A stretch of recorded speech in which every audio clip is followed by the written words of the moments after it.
પૈસા ઉપાડવા માટે બેંકના એટીએમ તો ઘણા જોયા.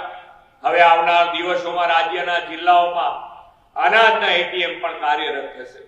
રાષ્ટ્રીય અન્ન સુરક્ષા કાયદામાં આવરી લેવાયેલા 3 કરોડથી વધુ લોકો આ ગ્રેઇન એટીએમ મારફતે તેને મળવાપાત્ર ઘઉં અને ચોખા જેવા અનાજ તેમજ ચણા અને તુવેર દાળના પેકિંગ પણ મળી શકશે.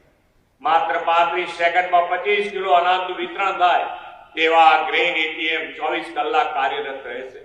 આના પરિણામે શ્રમિકો, મજૂર, કારીગર વર્ગ કામકાજના સમય પછી રાત્રે પણ પોતાના હકનું મળવાપાત્ર અનાજ મેળવી શકશે. જાહેર વિતરણ વ્યવસ્થાની આ ટેકનોલોજી યુક્ત નવતર પહેલો છેવાડાના માનવીનું સશક્તિકરણ કરશે. વડાપ્રધાનશ્રીના નેતૃત્વમાં અને આદરણીય ગૃહમંત્રી શ્રી અમિતભાઈ શાહના દિશાદર્શનમાં જે કહેવું તે કરવું કાર્ય મંત્ર વધુ એકવાર સાકાર થયો છે. વડાપ્રધાનશ્રીએ તેમના પ્રથમ પ્રવચનમાં જ કહ્યું હતું કે આ સરકાર ગરીબ, વંચિત, પછાત વર્ગ અને જરૂરિયાતમંદના વિકાસને પ્રાથમિકતા આપશે. એ જ જનકલ્યાણ ભાવના સાથે શ્રી મોદી સાહેબે સેવા દાયિત્વ સંભાળ્યું.